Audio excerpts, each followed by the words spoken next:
Olá pessoal, tudo bem? Hoje nós vamos discutir o tema de abuso de autoridade, esse tema que está tão em voga nesse momento da sociedade brasileira. E para essa discussão nós estamos aqui com o Dr. Ricardo Martins, que é professor universitário, advogado criminalista e consultor da RGL Advogados, e o Dr. Denner Pires, que cuida da parte de gestão de processos dentro da RGL Advogados. E nós vamos começar esse debate dando a palavra já para o Dr. Ricardo. Olá, colegas. Em primeiro lugar, eu gostaria de agradecer o convite do Dr. Rubens e do Dr. Denner, falar que é uma satisfação muito grande, mais uma vez, participar de um debate de um tema tão relevante para a sociedade. O tema abuso de autoridade é um tema muito importante que precisa ser debatido de uma forma democrática. O novo projeto de lei que foi apresentado e foi aprovado já pela Câmara, ele vem regulamentar a questão do abuso de autoridade no Brasil. Já existe uma lei de 65 que está em vigor, e essa nova lei ela viria então substituir essa antiga lei de abuso de autoridade.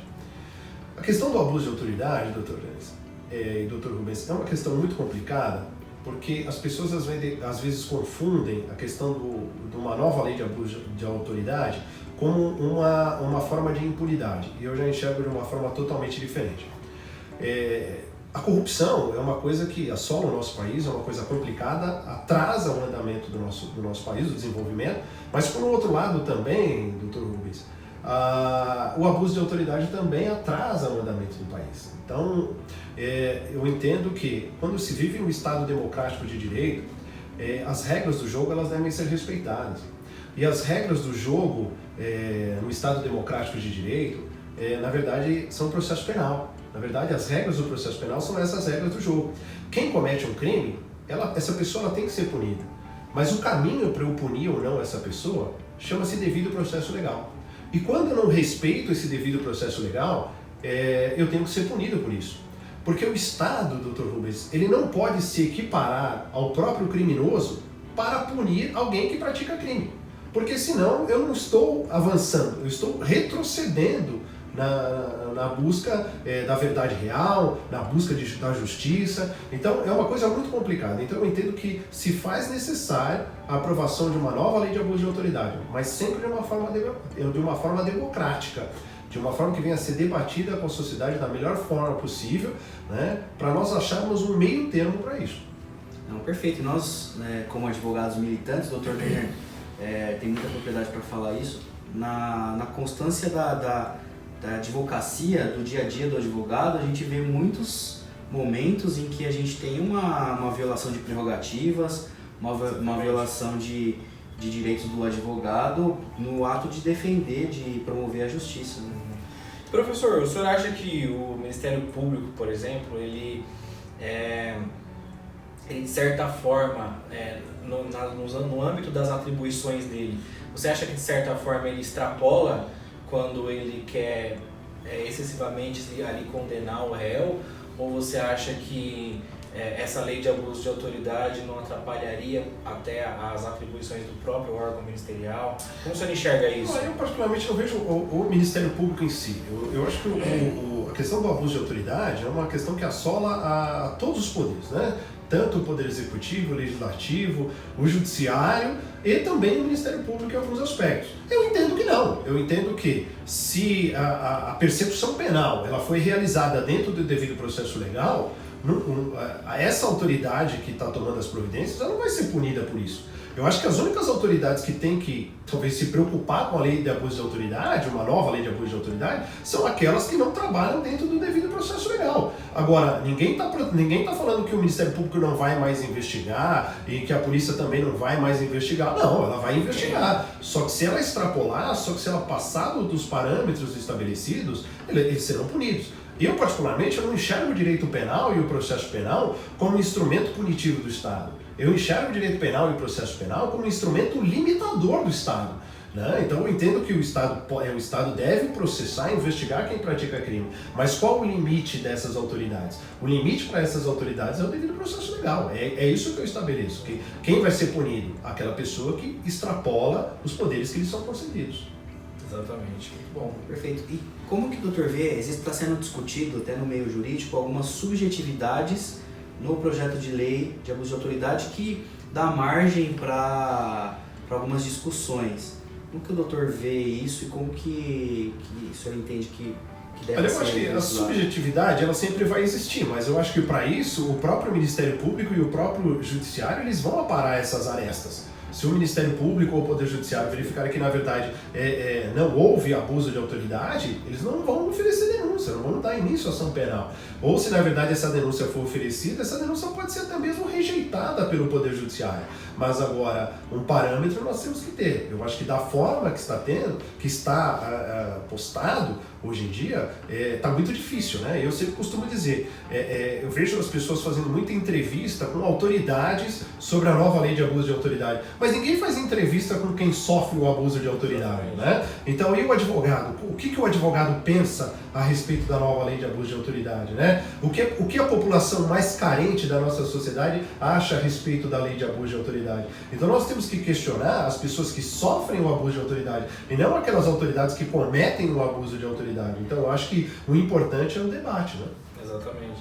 Eu estava, antes da gente começar essa conversa, estava comentando com o doutor sobre algumas questões que eu achei muito importantes nessa nova legislação, que aí, saindo um pouco até da esfera criminal, né, indo um pouco mais até para a esfera civil, essa questão do juiz ser punido ou alguma coisa acontecer quando ele pratica, por exemplo, excesso de execução, que a gente vê muito.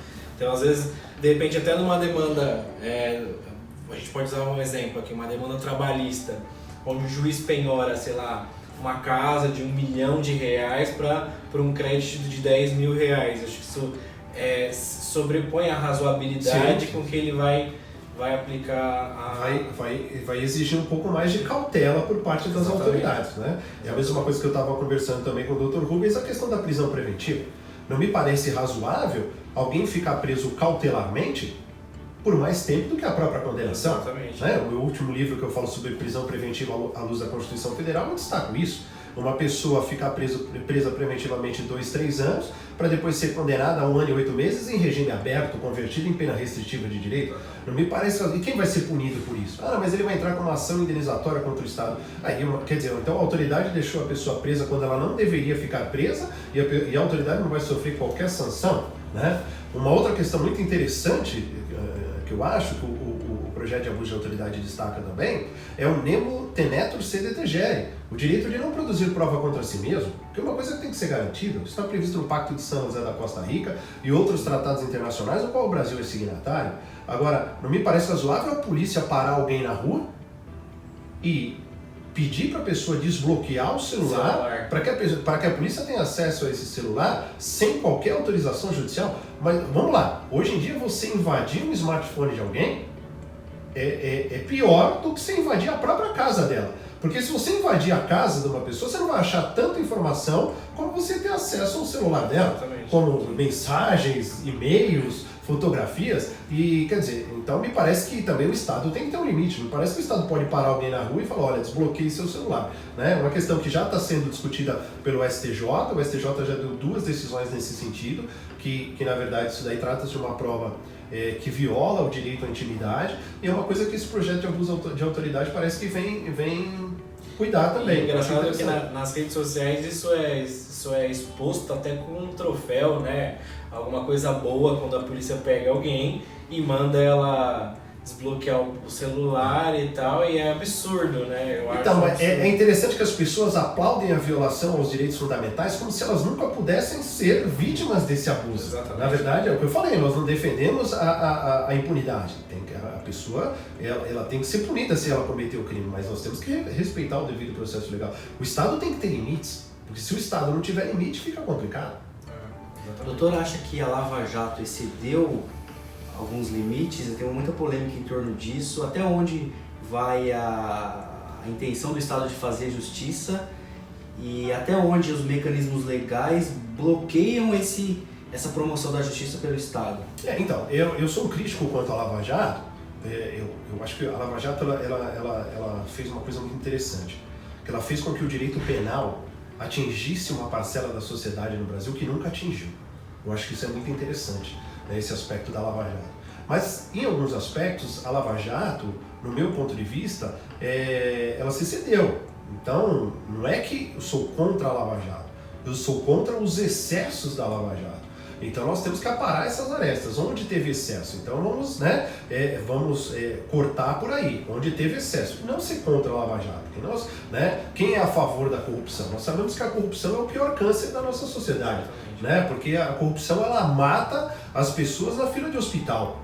Então, mas não é isso. Mas eu também, por outro lado, como eu falei para vocês no início do programa, eu não posso, como Estado, me equiparar ao próprio réu, porque senão fica difícil resolver as coisas, Então eu acho que o Estado tem que ter alguns parâmetros aí. E até com essa questão dessas delações premiadas, Porque eu vejo que, eu acho que esse instituto de delação premiada ele devia ser bem mais respeitado do que porque às vezes a pessoa ela vai dar um depoimento para delação premiada, mas ela não tem nem como sustentar, muitas das vezes, aquelas acusações que ela está fazendo. Exatamente, Enfim, eu acho que devia ser, as horas deviam ser um pouco mais criteriosas nesse sentido, porque tá para se decidir a vida ou o futuro de alguém, enfim, eu acho que devia ser. E eu costumo dizer que a delação premiada é uma prova que tem que ser utilizada com muita cautela, porque ela é uma prova prostituída. Então, é uma prova muito frágil e muito perigosa. Então você não sabe por qual motivo que aquela pessoa está fazendo a delação premiada. Se ela está imputando aquilo ali porque ela quer se livrar daquela prisão cautelar muitas vezes que ela tem, ou se realmente ela está querendo colaborar com a justiça. Então eu acho que tem que ter muito cuidado. Eu acho que o problema do Brasil é que muitas vezes ele copia alguns institutos jurídicos americanos, mas ele chega aqui no Brasil distorcido.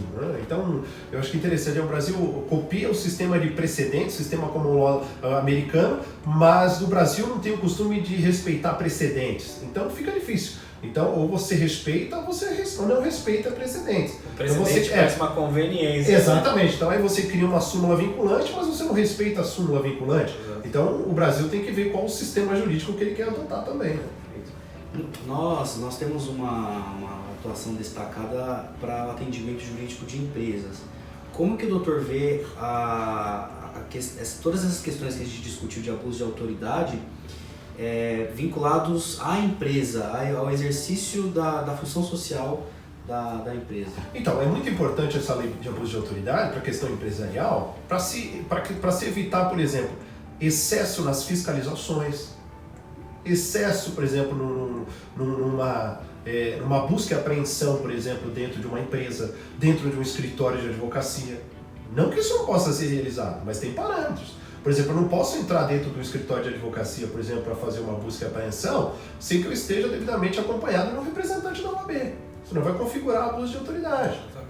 Como que eu vou entrar dentro de um departamento jurídico de uma grande empresa sem o acompanhamento de um representante da OAB? E um fiscal que chega numa empresa para fazer uma determinada fiscalização, será que ele pode fazer o que ele quer e o que ele bem entende? Será que não tem que ter fiscalização?